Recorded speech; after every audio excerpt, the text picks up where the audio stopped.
go on retirement now. That's all got to do with timing.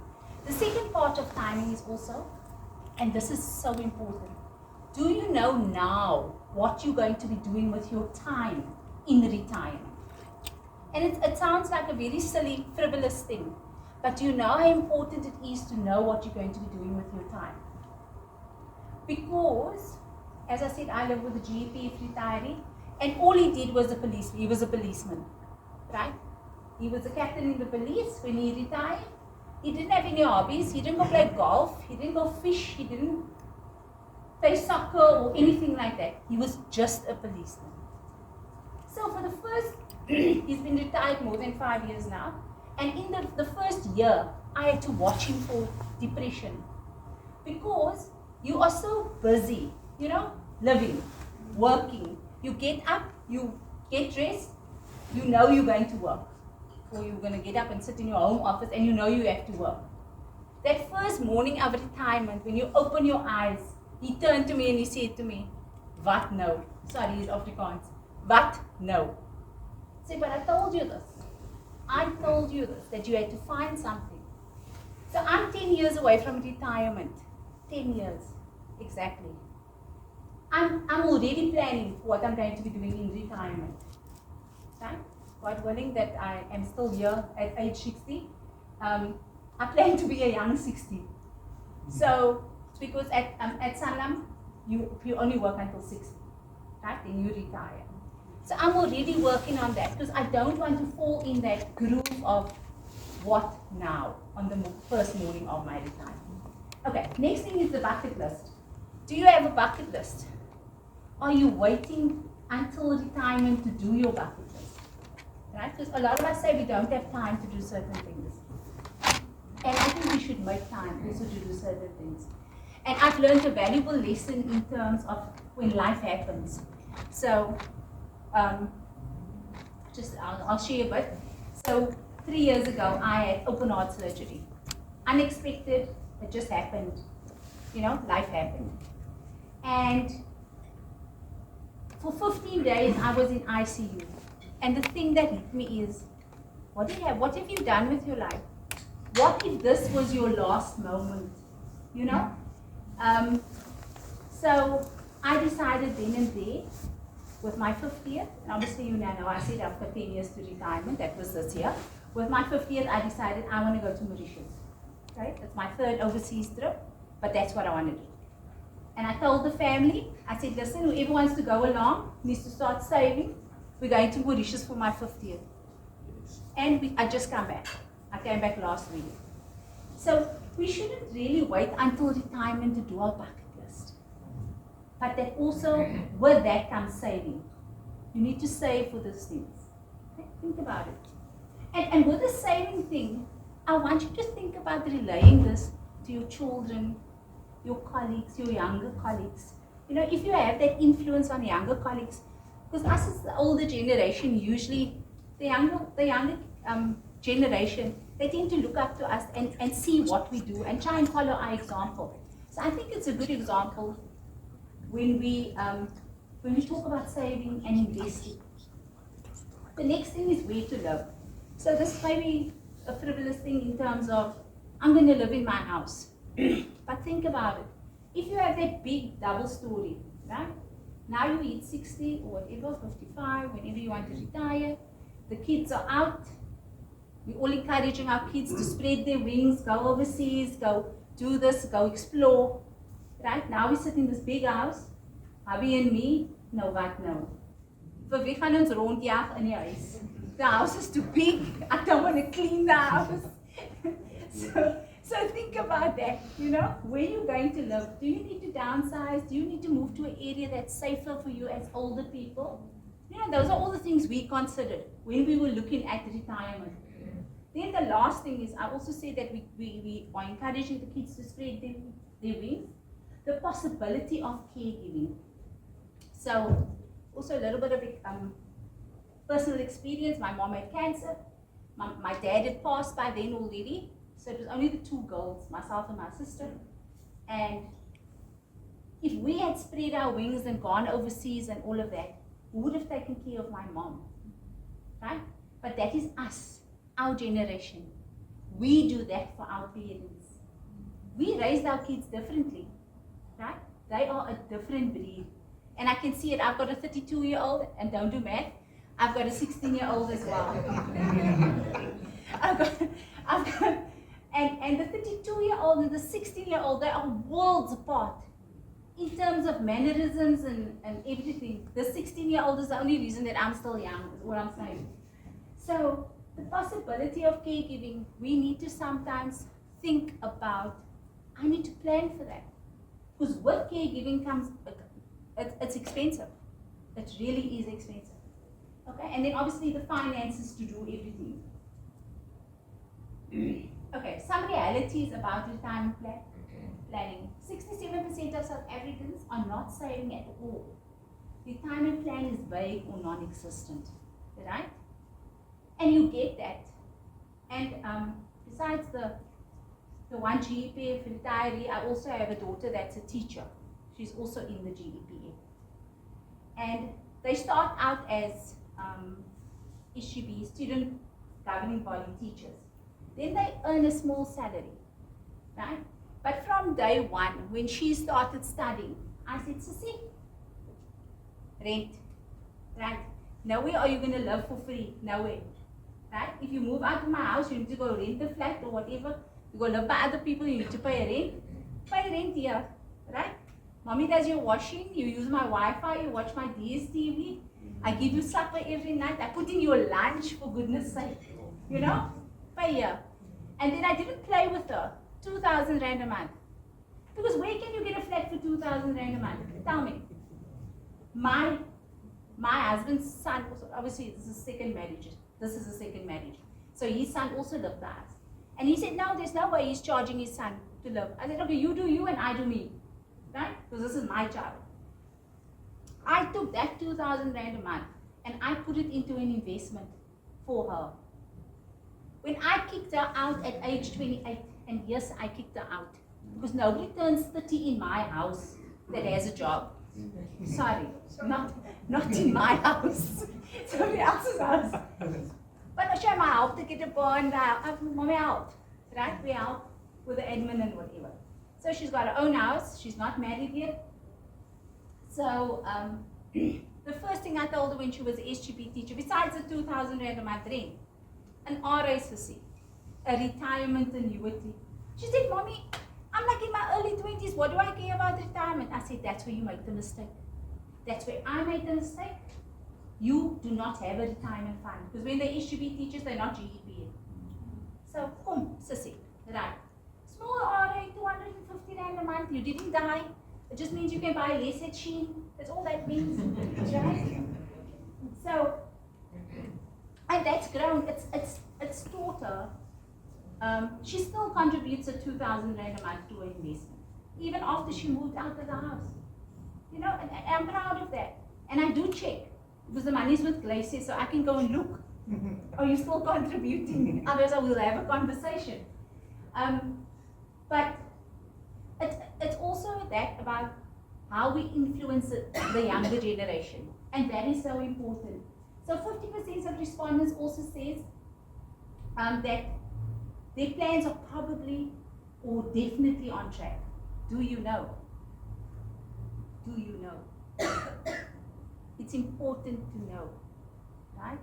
And a good financial advisor can help you, right? They can bring you back on track, or they can tell you you have a shortfall here, or that you actually are okay. You know, 60% strongly agree that they can expect the same standard of living in retirement. I strongly disagree with that because we know how expensive life has gotten over time, right? I'll show you a slide on inflation now. But you know what we pay for petrol, and especially now with this whole war going on, life's hard right now for petrol. There's no driving around for nothing, for no reason. But we know what things cost. We know how expensive electricity is. The electricity also went up now recently. You know, you're getting less units for the same amount of money that you've been buying all along. 55% of respondents with the retirement have a good idea of the time it takes to save. And Here we've got something in the industry called the rule of 72. So what that says is, the rule of 72, if you take 72 divided by the interest rate that you're getting on your investment, it will give you the time it takes to double your money. So say you take 72 divided by 8, I think you get 9. Right? Sorry, mathematician teachers. Yes. Right? Then it will take you 9 years to double that money. Okay, that's just a bit of trivia in terms of the time it takes. And 71 suspect that they will have to keep on earning after their formal retirement date. Yeah, that's me. I fall there. I'll probably have to have a job that makes money. Okay. So understanding inflation. So in 1970, many of us were alive already that time. You could buy a car for 1,000 rand. 1980, for that same 1,000 rand, a motorbike. 1990, 1,000 rand to buy your bicycle. These days, those mountain bikes go for what? 60. If you're lucky. No, 60K. Yeah, but To 100. I know people who have 250,000 rand. I mean, it's a car's money, man. Why am I going to drive on a bike where I can get weight? I'm just saying. Somewhere, okay, and when the kids hit you up for tackies, it's 1,000 rand a pop, right? And then somewhere in Sandton you can get a pair of socks for 1,000 rand. I'm not wearing that. The next thing I want to just highlight here is the time it takes to save. If we take somebody that starts at age 25, right? They contribute 500 rand a month, and we're looking at the same interest rate for all 3 clients. From age 25 to 65, they would have invested 240,000. But with growth, it comes to 1.6 million. Not bad, right? 240,000 you put in, you get 1.6 million. Somebody who started just 10 years later at age 35, same 500 rand a month, contributed only 180,000. At age 65, would have plus minus 700,000. So it's less than half, just 10 years difference. Right? But still, if you're putting in 180,000, you're getting out 700,000, still not a bad deal, right? Somebody who started even later, at age 45, contributed 120,000. At age 65, 300,000.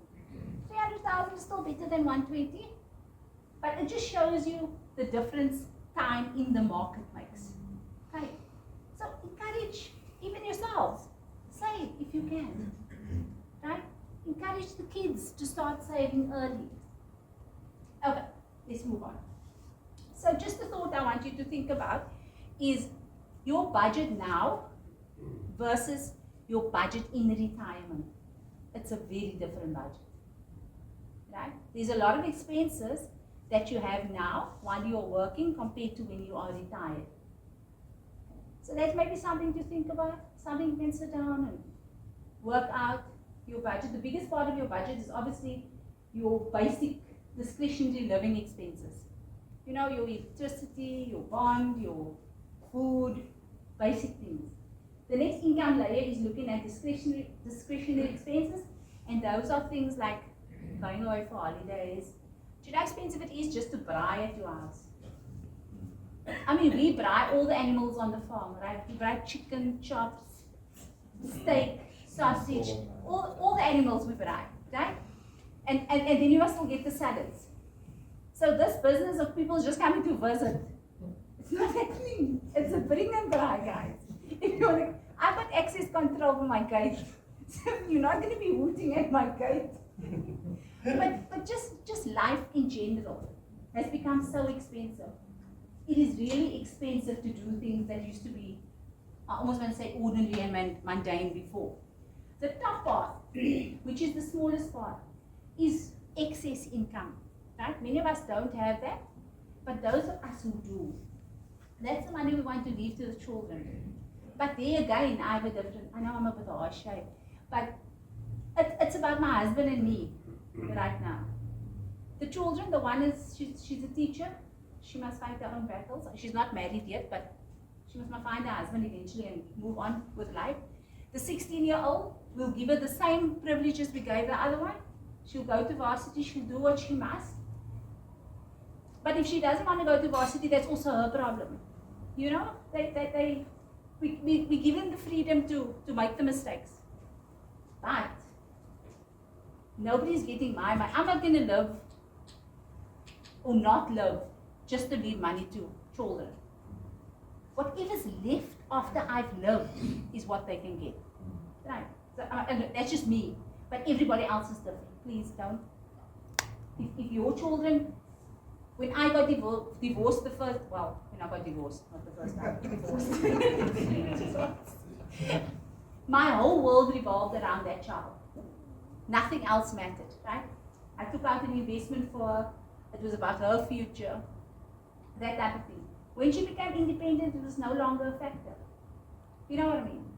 So then, and many of us are at different stages in our lives. So you must really take into consideration what's important to you. Oh, I digress. We get into the actual meat of it. The GEPF, Government Employees Pension Fund, the largest fund in Africa, not South Africa, the whole continent, right? 1.265 active members, and they're trying to reduce that right now with these voluntary exit packages, or the ERP as they call it. Over 500,000 pensioners and beneficiaries, 2.69 trillion rands in size. Are there any teachers? How many notes is that? That's a lot. It's a lot of money, right? It's a massive fund. And at the moment, your fund is 100% funded, which means that for every rand that they owe you, they can pay. They can pay. And you can actually go and look this up if you think I'm talking nonsense, or you just want to verify what I'm saying. It's on the website www.gepf.co.za. It's one of those flying banners. You can actually see it, the information. Sorry. So it's administered by the Government Pensions Administration Agency. They do the admin. And the PIC, they do the actual investments of where the money goes. So they decide whether we're buying MTN shares or whether we're buying Rembrandt shares. Do Rembrandt still exist? Sorry? Okay, bad. so they decide basically where to invest the money. Right? The PIC. Okay, next. So it's a defined benefit fund, and all that means is that your benefits are guaranteed. Your benefits are calculated years of service times your average of your last 2 years' salary times a factor. So years of service you have control over. You can decide how long you want to work or not. Your salary increases every year, and the factor you don't have control over, because the factor is decided. It's decided by the Board of Trustees. Every year they look at the factor, and the factor determines the value as well. Okay. So sometimes you'll see your value drops a little bit, your resignation value will drop, but your pension and your lump sum will remain. So that usually happens October-ish, every 2 years they look at that. And in the last, say, 12 years, they've reduced the price. Right, last year being one of the 3 years. And if you decide to stay in the fund, you get the gratuity, which is your lump sum basically, and an annuity, which is your monthly pension. Okay, that's when you stay in the fund. So this is the meat and bones of it all, is that in the fund you have 3 choices. Just 3. Excuse me. The first one is you can stay in the fund, retire in the fund, and to do that you need 10 years or more service. Then they give you a monthly pension and they give you a lump sum. Less than 10 years, they give you a lump sum and they say thank you for your service. Excuse me. The next one, and this is the devil's option. Number 2, take your pension benefit as a lump sum. That is when you want the money paid into your bank account. And that is the worst tax that you can ever pay. Right? And I'll show you an example with a monetary example. And we all know about two-pot, and our savings component. So when you go the lump sum benefit route, your retirement component either stays with the fund, or you can take it to a private company like Sanlam Investments. And I'm going to just stop there half a minute.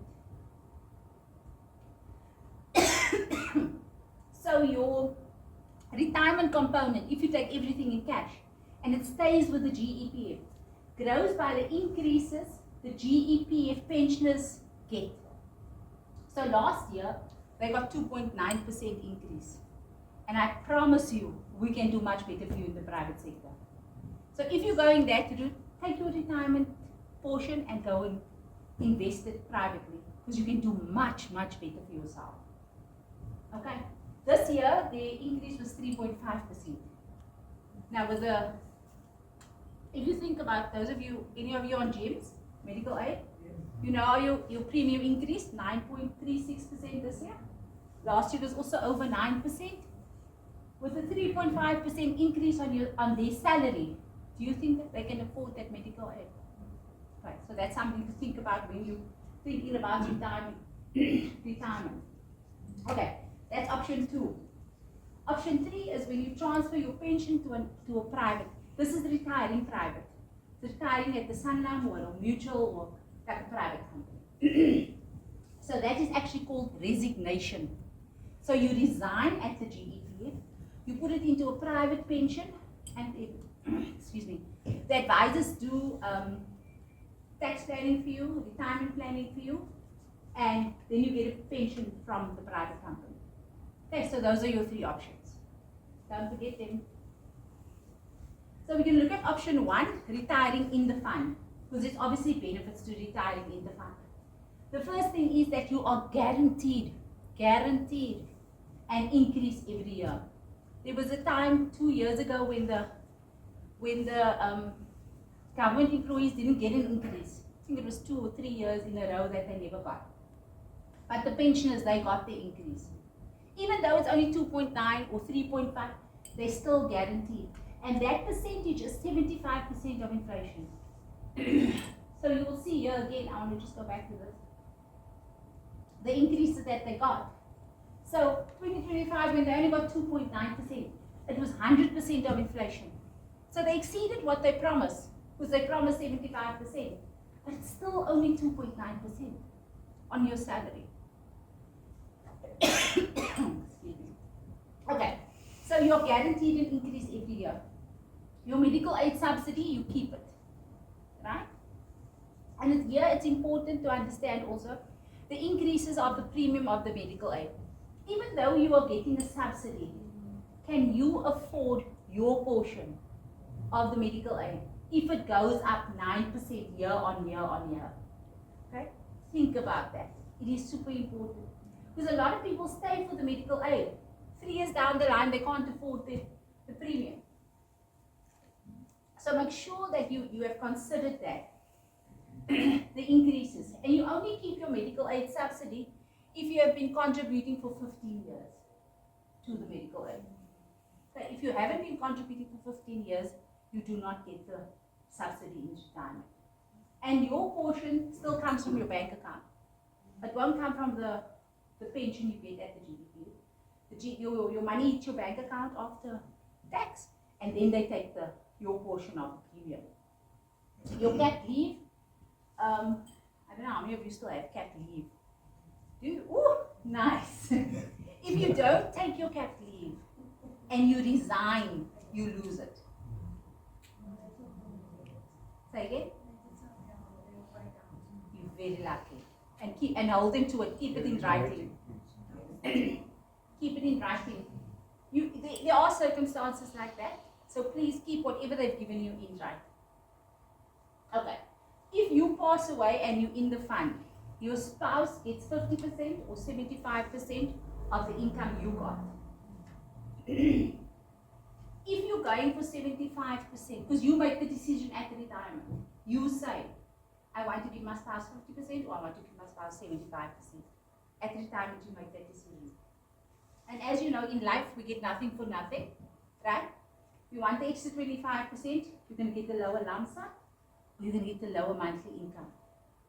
But get the quote in any case. It's called an enhanced pension, that's 75%. Get a quote from your HR when you're making that decision. Okay, there is no capital legacy left after your spouse passes away. Oh, there's something missing. Okay, yeah. Can I just ask you something if I don't have a spouse? Do you have kids under 22? Do you have kids under 22? Do you have a life partner? Okay, now on a serious note, after 5 years, so for the first 5 years in retirement, your pension is guaranteed. So that means that, say you pass away, God forbid, year 2, then there's 3 years left of your guaranteed period. That 3 years worth of income, you can give to anybody you want. You fill out a beneficiary form, a WP1002 form, or you do it on the app, and that 3 years worth of income goes to whoever. Everything else goes back to the fund. If you outlive that 5 years, it goes back to the fund. Because after 5 years, there's nothing for nobody. So my husband's outlived these 5 years, so I don't get a lump sum. I only get the 50% of his income, because we decided to do that. I didn't need 75% because I'm working. Okay. Then children under 22. Very few people have kids under 22, but we do. At retirement, right? They also get a monthly pension till they reach age 22. Children with disabilities, and this you can go and check in the member guide. It's on the website as well. They also get an income. Children with disabilities, irrespective. Okay. This is just a monetary example of a client. This is an actual client. This client had 43 years of service, 18 years is tax-free, and all that means is that on the 1st of March 1998, everything you had before that, if you were working, is tax-free. Everything after that, you fall into the normal funds like we do, where it's taxable. Okay. So that pre-98, this guy had 18 years worth of pre-98, and so this is option 1, retire in the GEPF. His lump sum was 1.3 million. There was a little bit of tax to be paid, 37,000. His lump sum after tax was 1.265 million. Okay. Okay, I want you to remember that. Monthly pension, or you can write it down. Monthly pension, 29,400. The income tax, and that's normal tax tables. We didn't do magic or anything. Normal tax tables, if you earn 29,400 now, you'll pay 4,629 rand worth of tax. So the amount after tax is 24,777. So that 24,777, your premium, your medical aid premium must have come off that. Okay, your premium. Spouse's pension, if the client passes away at 50%, is 12,389. Now think about this logically. If you ran a house on 24,777 and one person passes away, just one person eating less food, one person you don't have to buy clothes for, could you now run that same household on 12,300? That is why I say, if you're going this route, get the quote for the enhanced pension. Or 17 or 18,000, whatever 75% is better than 50. If you understand, yes. I just want to verify, you said that the pension after tax, your medical aid can still come. Yes. Yes. Getting hot when I would slides. Okay, option 2. You must see the devil's option with the devil's tax. Same client. So this client's actually evaluated, he had a nice value, 5.9 million. The tax-free part, because of the 18 years, was 2.5 million. And that 2.5 million, this client got tax-free, right? Which is quite a big portion, right? So the difference between that and that is 3.475 million. And now they apply what is called withdrawal tax tables. Evil tax. Withdrawal tax tables equals evil tax. 1,082,000 rand on the 3.4 million. 18.11% effective. Do you want to give SARS R1 million rand? On R1 million rand, if your fund value was R1 million rand and they apply withdrawal tax, it's 200,000 rand. Do you want to give SARS even 200,000 rand? No. Don't go in. Encourage your colleagues not to do this. This is minute notice, fed up type of actions. Guys, get advice. please don't go this route. Okay. So the retire private option. So what we do is we put it in a preservation fund or bewaringsfonds, right, to preserve the money. We put the full actuarial value in it. Then, yes. Sorry, ma'am. If we go back to the Evil tax. to the previous slide, Yes. another one, please. Yeah. So we're talking about the pension for the spouse. Yes. At the first one here, I assume. So what happens to that spouse when that spouse passes on? The money dies with the spouse. So you can't leave that to his kids? No, definitely not. Okay. Definitely not. There's no succession. After the spouse passes away, there's just none. Okay. Private pension. We transfer the full fund value to a preservation fund. Then we do some magic. I'm joking, it's just tax planning. But the fund rules, the GEPF fund rules state that before retirement you can withdraw 1/3. Right? That's what we call a pre-retirement withdrawal. I know this lady's here to check my facts. I can see it. So 1/3 you're allowed to withdraw. That 1/3 on 5.9 million is 1.992. Right? And this full 1.992 million is tax-free because of the tax-free amount. The pre-98 tax-free amount. Okay. Now, that's a withdrawal. Now you're ready to retire. Right? At age 55, you can retire from our pension funds. That's our fund rule. Sorry. Now, our fund rules say you can take another 1/3 at retirement. Right? It's our fund rules. So after the 1/3 has been deducted, the 1.92 million, you get 3.985 million. 1/3 of that 3.985 million is 1.328 million.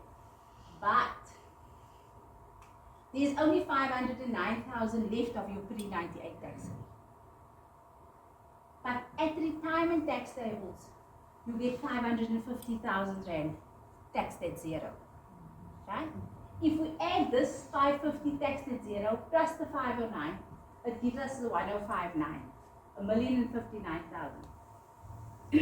So of this client's 5.9 million, we could give him over 3 million rand tax free.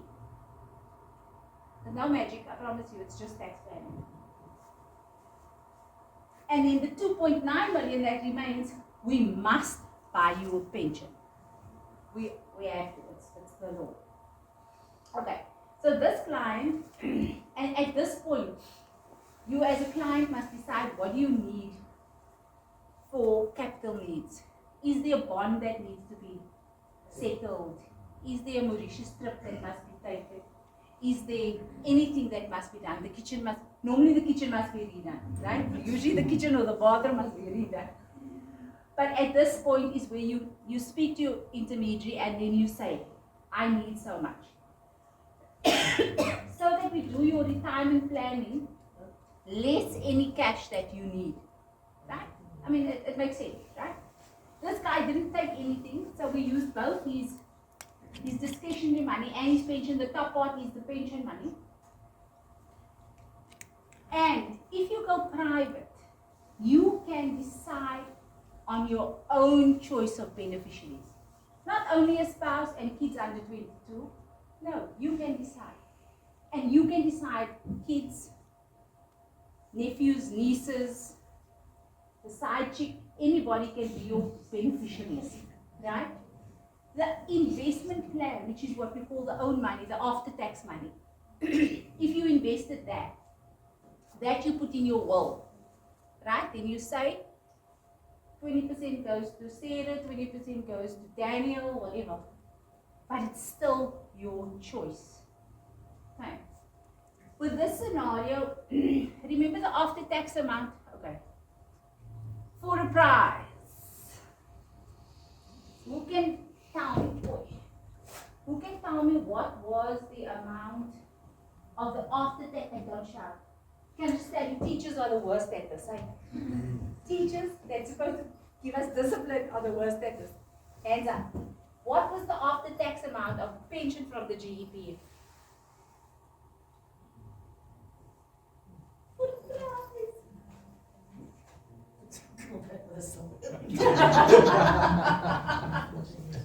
Nobody. Okay, let's try again for other things. Sorry, Connie, when Yes. you say what is the after-tax pension? Yes. The 24,777. Thank you, Hassan. Sorry. Right. Creditors are excluded. Yeah, he doesn't count. Okay, I'll ask the other question. I wanted you just to ask another question. That's fine. There are 3 prizes. It's okay. We'll get there eventually. Okay, it was 24,777, the after-tax amount. So looking at a just over 5% income, we get equal or better. Even a 6% income from both investments gives you more than the 24,777. Who can remember the tax amount on that first option? Say. How much? Yes, yes. Okay, I'm going to give you a prize. Well done, sir. It was just over 4,000 rand, right? On this option, the tax amount is like just over 1,000 rand, 1,184. So we immediately save you 3,500 rand a month, just with tax planning and with investment planning. That's what this is. It's not magic. It's just planning, right? So imagine you're saving 3,500 rand every month, just because you went to a financial advisor. Okay. So, I just want to get into the scenarios. So the first one is Tabo Maria. Tabo's 57. His wife Maria is 49, and they have 2 children, 8 and 13. Should Tabo stay in the fund or should he leave? Maria 49, wife, 2 kids, 8 and 13. Stay in the fund. Stay in the fund. So remember, I said, I'll tell you when this is exactly our situation. we now have a 16-year-old, but she was 11 at the time when her dad retired. So this was our situation. Okay? And yes, we did stay in the fund. The other scenarios, Wendy 59, Wendy's my favorite girl. She's 59, single mom with an adult child. The adult child is 63, and there are 2 grandchildren, 2 and 4. Should Wendy stay or leave? Why? Right. There's no spouse, and his grandkids don't qualify for the under 22 unless we adopt them. And we as grandparents don't do that.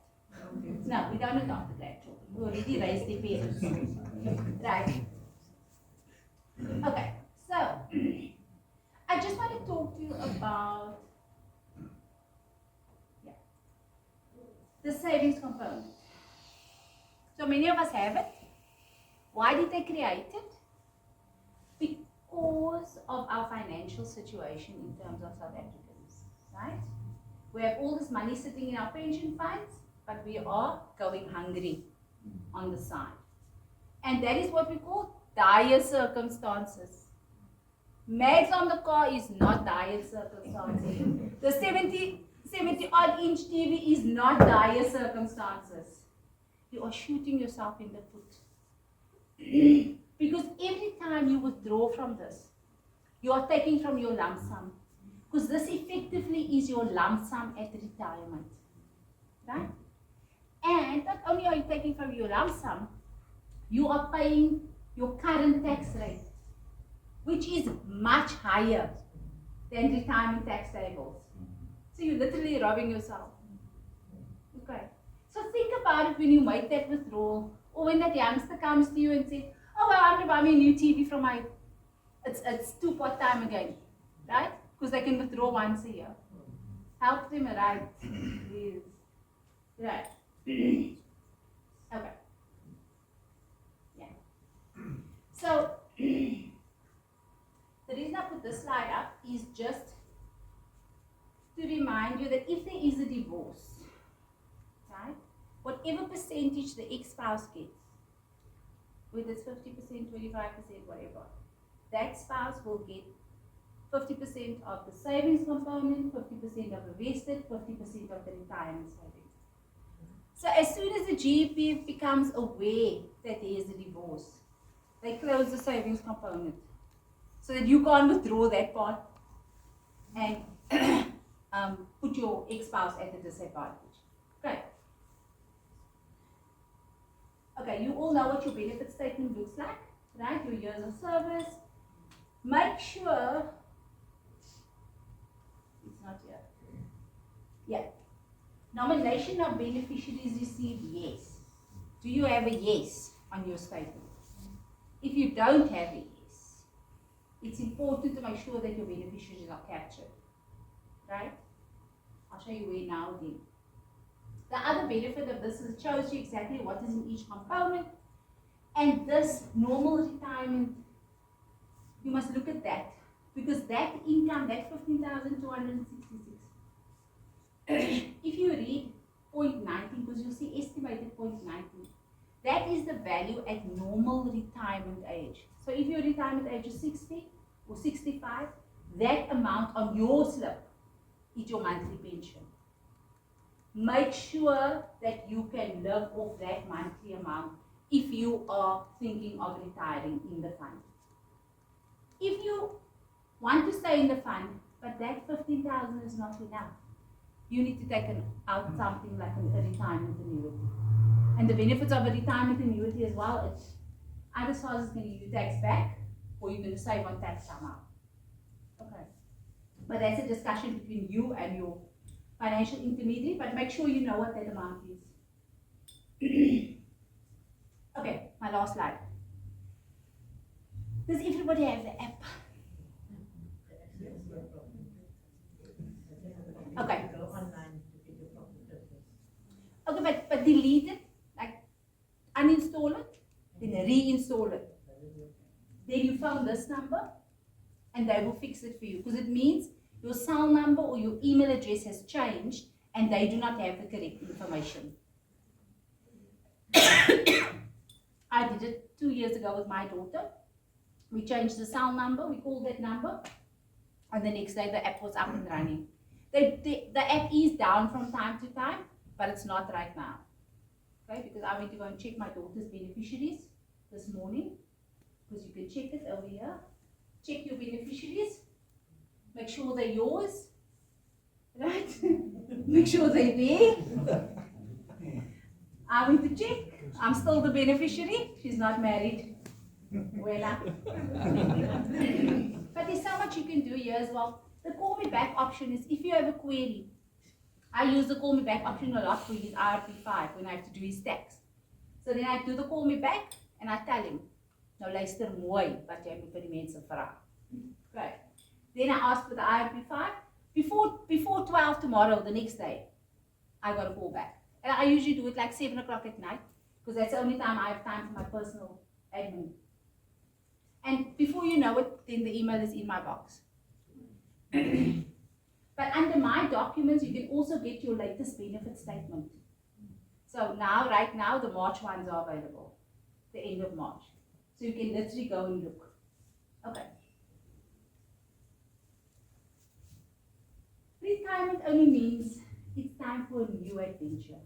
It's not the end of our lives. It's actually a very exciting time to look forward to. But we must plan for it. When you are not well, you go to the doctor, right? And the doctor is the expert in terms of getting you healthy.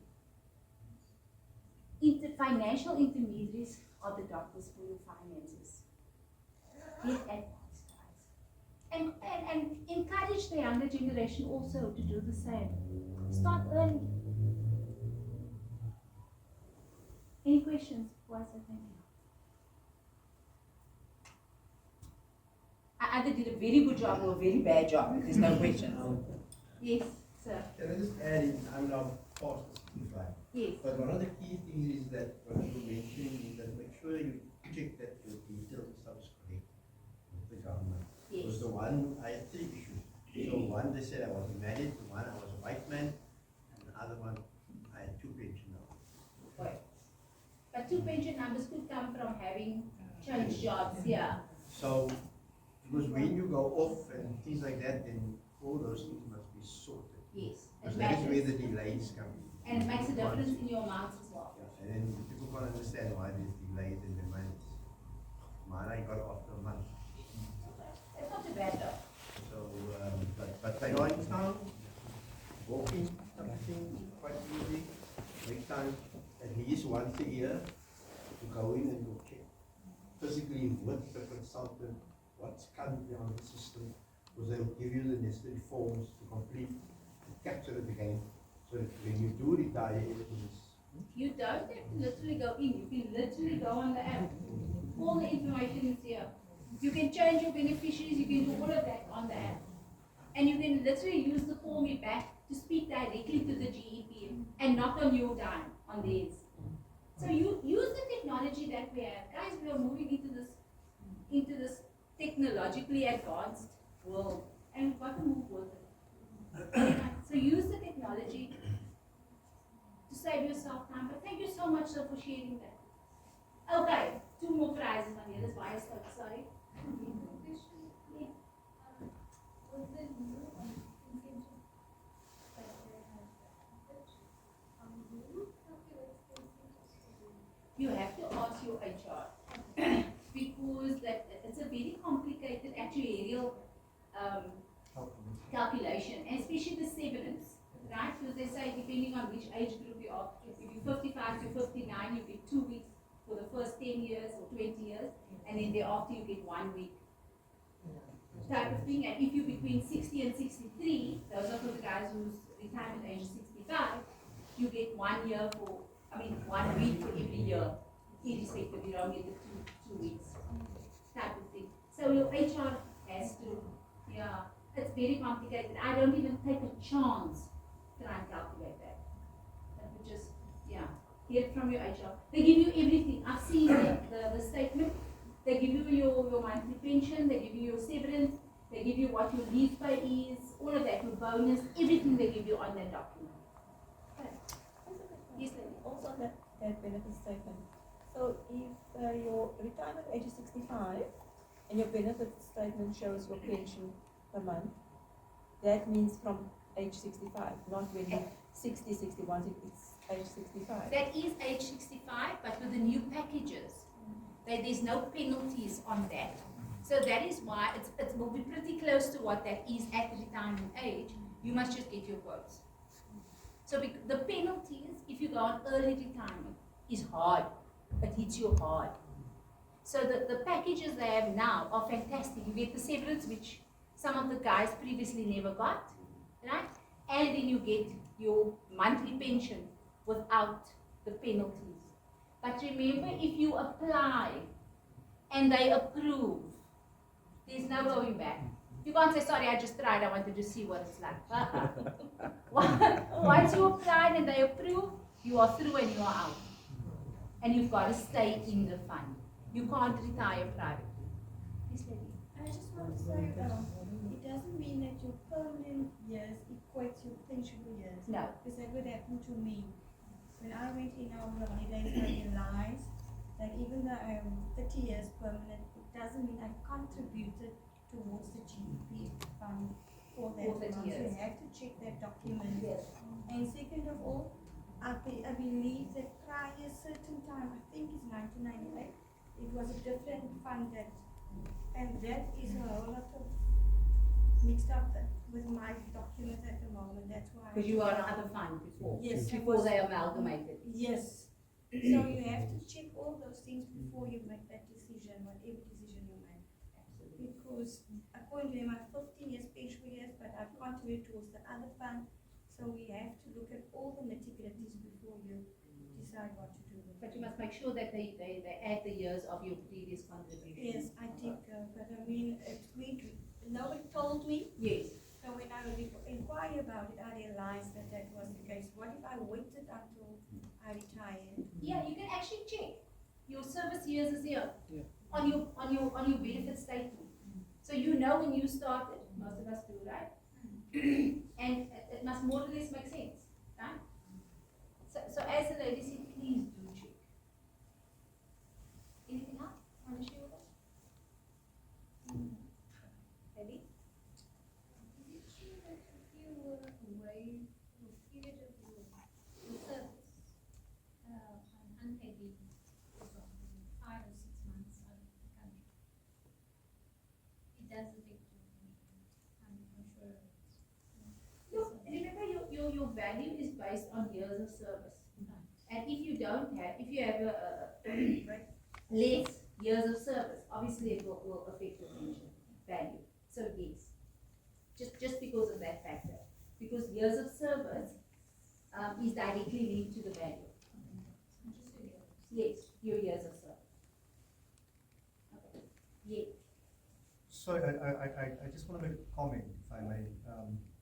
I had a client that recently turned 65, and he was all excited about taking his monies over to the private sector. He unfortunately did not share with the fund that was his intention. That guy went to them and they said, okay, this is what I want to do, and they said, sorry, can't be done. And I have a client that is very, very irate and frustrated because nobody told me. Okay, so that rule is that you should submit your documentation 6 months before you turn your retirement age. Because some institutions, the retirement age is 60. So 6 months before you reach 60, you must submit your documents. 6 months before you turn 65, you must submit your documentation. 3 months before retirement age, the system at the GEPF automatically puts you into retire in the fund if you haven't given them a decision. Okay, so that's okay. Any other Colin, questions? can I just ask these two young ladies? They said they don't have spouses. So if they die, the money stays with the GEPF and with nobody else. So they have basically two options. And that is, look for a spouse. It's not that easy. You don't have the problem. You don't have the problem. And I think that is as bad as staying in a fund where you will lose all your money if you dare to die. Yes, see. It Yes. sounds like they have got a hard decision to make. Yes, yes. There's a session at work, if you are single and not living single, I know, what do you mean? But even if it is in the state of the siblings,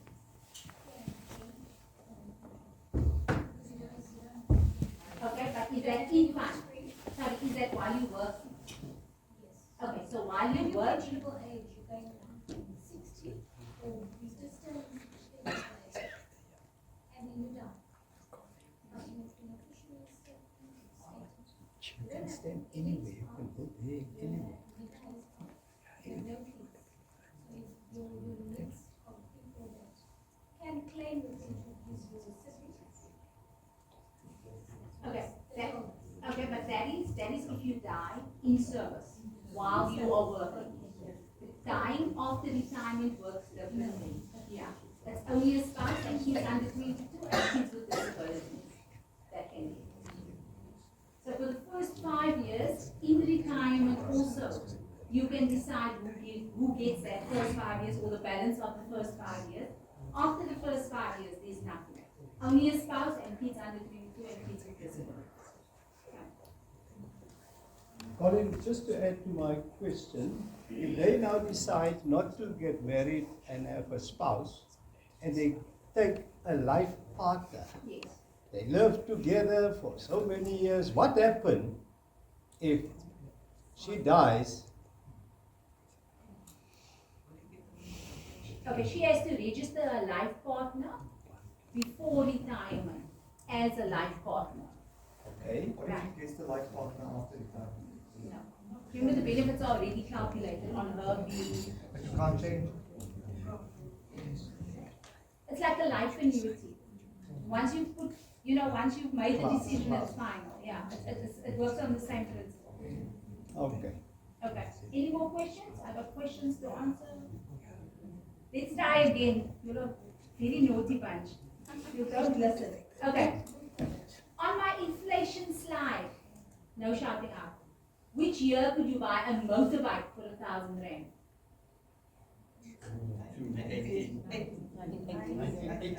That's correct, sir, but I gave strict instructions to put up your hands.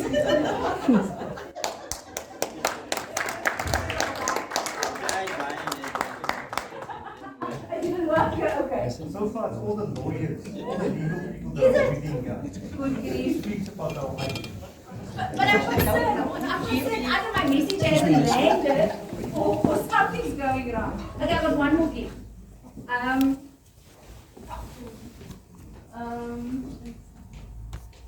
actually asked my questions. You can unplug me. I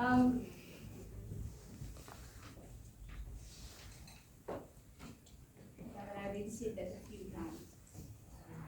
Okay, you can think about it, and it's related. Do it afterwards, Nice and okay. formal. Sure, you can ask a question if you want. What the inflation rate was, or what the inflation increase was in the last year? Oh yes, Sean is cute. What was the pension increase last year on the GEPF pensioners?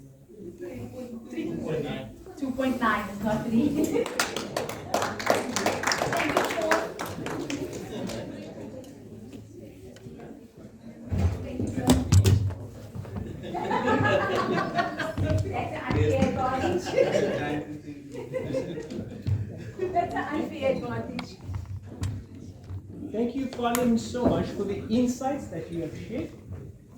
And I think everyone is privy to the fact that option 2 is not the way to go. It's the devil's option. It's either option 1, which is retire in the fund, or option 2, or option 3, rather, which is retire out of the fund. In both cases, you are going to get what you, let's say, deserve. I just want to take a leaf from what Khalil, my colleague, has said. Firstly, I'm Hassan Adam, for those who don't know me.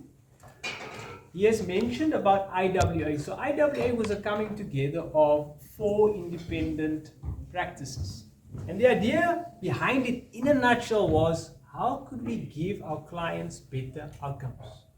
Outcomes for retirement, outcomes for their purpose in life, outcomes in general, that have a financial angle to it. What we have subsequently done with IWA is partner with Glacier Invest. And the reason behind it is thinking purely with that aspect of giving our clients consistency in terms of the outcomes that we're looking for. So, when we reflect on those options that Colin shared, the first option was retire in the fund. So you're going to get your pension. But remember, there was an aspect of gratuity. So there's going to be money that's going to be made available. What do you do with that money? Colin mentioned, is 15,000 Rand enough? Maybe not. But I still have 700,000 Rand available. What am I going to do with that? How do I have peace of mind that that's going to give me money that I require on a month to month, but still grow at the same time? And then the last option, which was retiring out of the GEPF, right? What you effectively want is consistency in terms of getting what you require month to month to service those expenses, but you still want this money to grow year on year, and you ultimately like to leave a legacy. And this is why you ultimately retire out of the GEPF, is to leave a legacy, whatever that legacy is that you want to leave. In both of those cases, the gratuity aspect and this retiring outside of the GEPF, you're going to place your money, ideally, on a platform that's an investment platform. And you need to invest it into certain investments. The decisions are sometimes hard to make. So what we've done is we've partnered with Glacier Invest. The reason behind it is because Glacier Invest, firstly, is one of the biggest investment specialists in South Africa, but they've also partnered with us to create portfolios. Investment portfolios that give our clients the consistency that they deserve, aligned to what they require in terms of the objectives, investment objectives. With that said, our investment specialist here, or portfolio manager, is Sean Phillips, and Sean will take you through our investment portfolios, but also the philosophy behind Glacier Invest. Thank you, Sean. Thank you. Just want to check if this is your phone. Good evening, everyone. Thank you for your time today, and then Colleen, thank you to you as well. I didn't really attend any of the GEPF stuff before, so I actually found that very useful even for myself. So, as Ashley mentioned, we've set up a partnership between ourselves and IWA. The broader thinking around a lot of it is that we do the investment management side, and from an advisor perspective, that you hold a relationship with your client. So spending sort of more quality time on sort of focusing on the outcomes as opposed to doing a bit of both. So you'll hear a few interchangeable sort of names and words tonight, so I'm going to try and explain some of that broadly. So we call Glacier Invest, but as you noticed, you're in a Sanlam Investments building, and you have Glacier as well. So I'll try and unpack that a little bit. But broadly speaking, if you think of Glacier Invest, it's a multi-manager. So all that really means is that we use unit trust funds and we blend them together. And I'll explain that in a second as well. And then broadly speaking, the Glacier Invest partnership is just a joint venture between Sanlam Investments, the multi-manager itself, and then Glacier, the platform. For Sanlam Investments overall, so that's the business that I actually work for, and I'm seconded to Glacier, the platform for the Glacier Invest proposition. So we look after, as of the end of December, 515 billion in assets. I think we are the second largest multi-manager in the country, behind Alexander Forbes, but the gap is close to, I think it's 20 or 30 billion at this stage, where 5 years ago that gap was a lot larger. And then from a retail perspective, which is the area that we focused on and the partnership with IWA, it's roughly 200 billion in assets from a retail perspective. So it is sizable from that perspective. And then I was told to keep it fairly brief, so this is probably the most busiest chart overall. And just to give you a sense of the team, so we have 41 individuals in our investment team. All of them do very different things. So I'll just start by talking about the circles first. So we call ourselves solutions architects, in the sense that we do a bit of everything, but the client is the most important thing. So if a client wants a portfolio for living annuities, as an example, we can do that separately for you. If a client wants something through their retirement, so they're building that nest egg, we could do that for you as well. And there's a lot in between overall. So from a market perspective, we've got a specific team that, for most it's going to be fairly boring, but they look at what they think the market's going to do over the next 12 months. They do that every month. They're reading a lot about what's currently happening in the market. So is Trump going to say that there's another ceasefire? Is it ending? No one really knows. Just as a fun fact, Trump has said that they've come to an agreement 18 times over the last sort of month and a half. So tomorrow you could say that there's another sort of truce again as well. So from a market research perspective, that's all from a valuation point of view in terms of underlying asset classes. From a manager research point of view, we've got specific individuals looking at unit trusts, whether that's local unit trusts, offshore, hedge funds, alternatives. So it's a broad mix of assets. From a portfolio management perspective, so I sit as part of that team, but you also have sort of other responsibilities. And then the portfolio construction element is a blend of all of it. And then I think you always have this debate around fees and whether active management is better or passive management is better. Our answer is that it's a bit of both, right? So, I mean, with the IWA RAF specifically, when we started sort of our relationship from our partnership overall, there was a specific mandate to have at least or sort of close to 50% in passive overall. But I'll touch on that in a second. And then just from a solution range perspective, so if you look at the y-axis over here itself and the x-axis overall, you can think of it from a risk perspective or time perspective. So we move from conservative to the most aggressive. From a conservative point of view, so I mean this is the full range. It includes both conventional as well as Sharia compliant options as well. And from a conservative point of view, if you think of the IWA income solution itself, it's just supposed to try and beat your money market funds. And then if we move all the way to the aggressive bits, it's mainly equity, some of them 100% offshore as well. And I mean overall, just to give you an idea, for a conservative profile, you'll typically have a maximum of around 10% equity. For cautious, it's around 40%. We don't have a moderate solution, so it feels like it's a bit of a gap, but that's fine as well. On the more aggressive side, that's where most of your pension fund assets will sit, so that's maximum of 75% equity. And then on the aggressive side, you can sort of be very flexible on that. So you can go 0% equity or 100 overall, and then the sort of global solution itself is 100% offshore. And that's very key when you start looking at the returns, which I'll show next as well.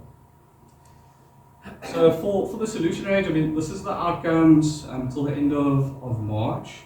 What I've done specifically is I've used the track record of, I suppose, our partnership, which, if my memory serves me right, is May 2023. So we're coming up for a 3-year sort of journey. So all of this is live track record. I mean, I'm not sure if the guys have spoken to you about it before, but we've got quarterly meetings as a team where we discuss the markets, the funds, and what changes to make overall. If I look at the month of March specifically, I mean, I'm not going to talk about markets overall, but just to give you a bit of a sense, is March was probably one of the most difficult months given the sort of starting or the sort of escalation in the conflict.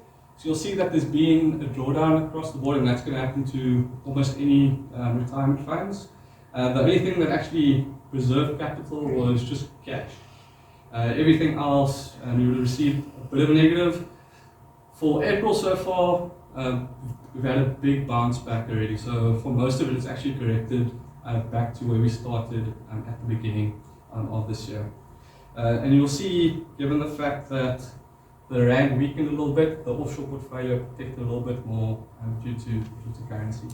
But I think, I mean, all in all, if I look at the 1 year or since inception, practically all of the portfolios have outperformed peers, which is positive. We're all about the consistency of that. We're not necessarily trying to take any big bets or any binary bets. So it really is about sort of being consistent around what we think about the markets.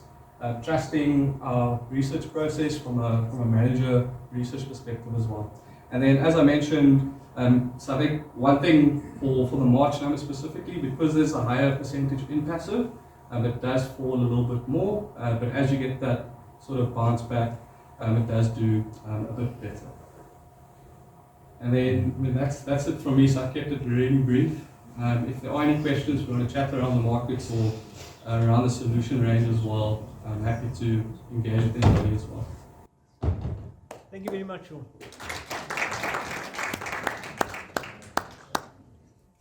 Thanks, Sean.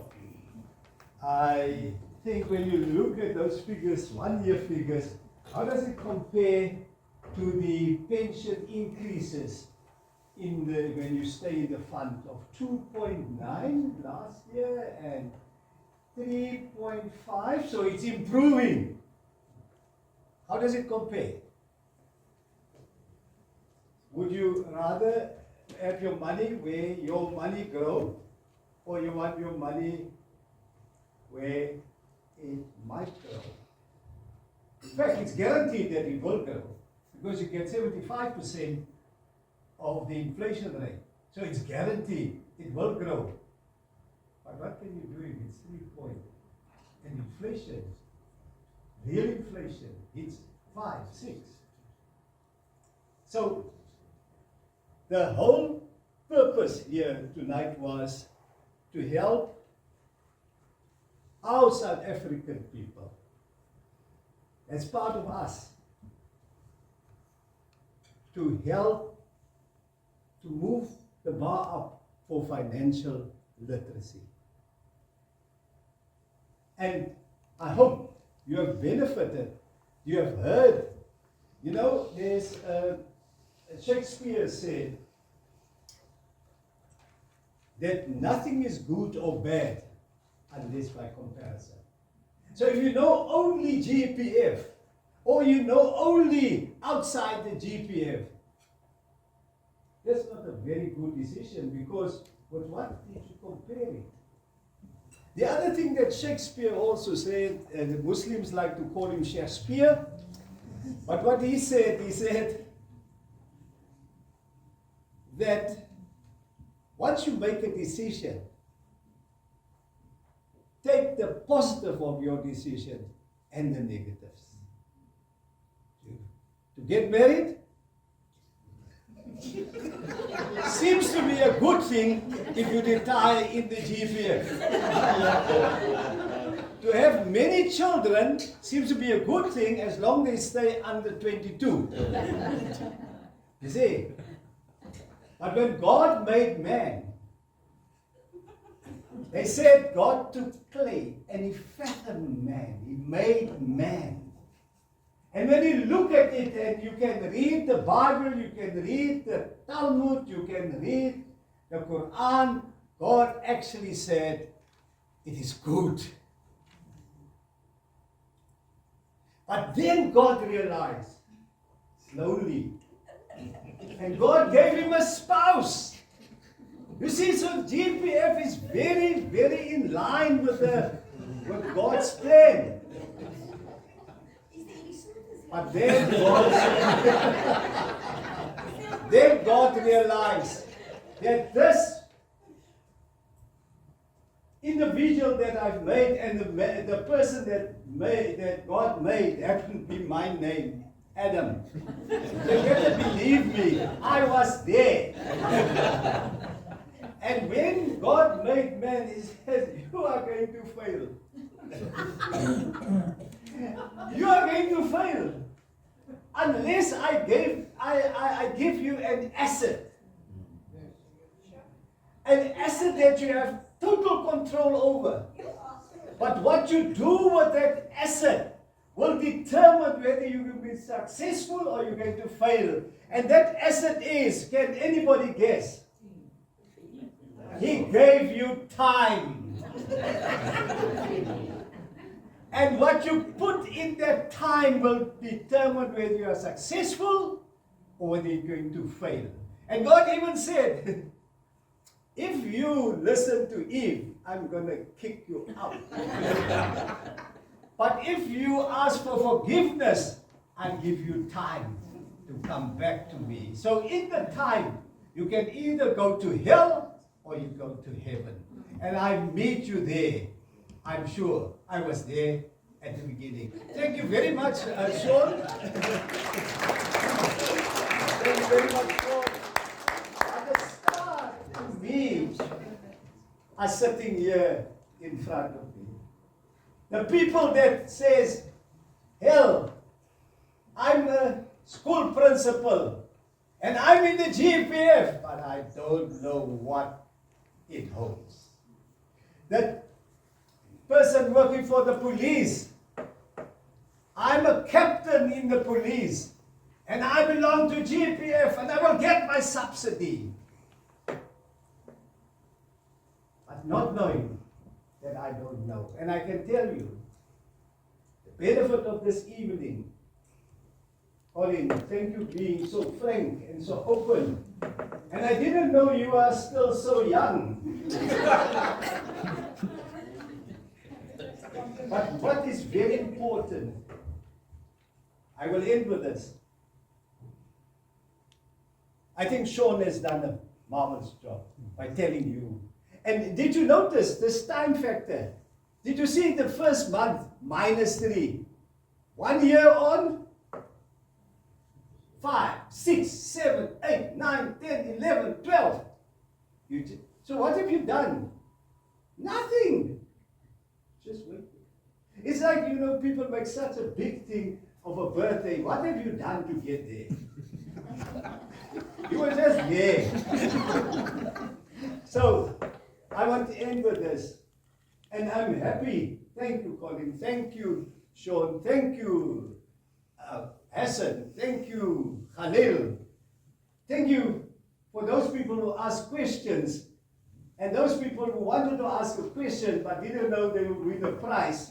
So I pity you, but in any case, I believe this.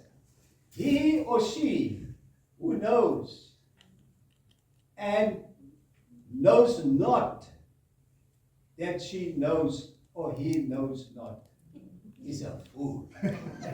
But he, and I'll make the man, he who knows not and knows that he knows not is wise. Yes. Thank you very much.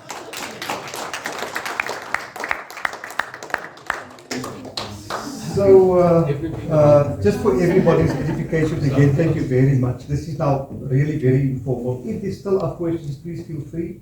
This is where we're just going to socialize a bit. I'm happy at least some of my clients have now met my partners. By the way, Uncle Hussein is the father of Hassan, and they are part of the IWA setup. There are other two gentlemen as well, one of them is in Johannesburg. But you know, it took a long time for one to get partners because, it's a story. You know, it's like when they say marriage, it's like two porcupines, like you know, it can get really rough. But I promise you, you know, we've been together long enough. And we are quite happy to be partners. So thank you again. And yes, we will be here for all of you. Just as a final token of appreciation, thank you very much, Andre, and Avi for setting this up, Rosa. And if I did leave out anybody else short, especially Kobe, you know what, I must say that there was quite a few people that were very keen on this, but couldn't make it for some reason or the other. So we're probably going to want to do something like this again, maybe in 3 or 4 months from now, Colin. And I really hope that you can avail yourself when you do that. Yeah. Can I just add, if you've signed the register and your details are there, we will communicate with you, and then you can respond to that. If there's any questions, any burning question, it's very important that you engage with us. All right? Okay. My donkey, please. And there's still a lot of stuff to eat. So I asked a lady outside now, don't you want something to eat? She said, no, I'll wait until they leave. All right, thank you very much.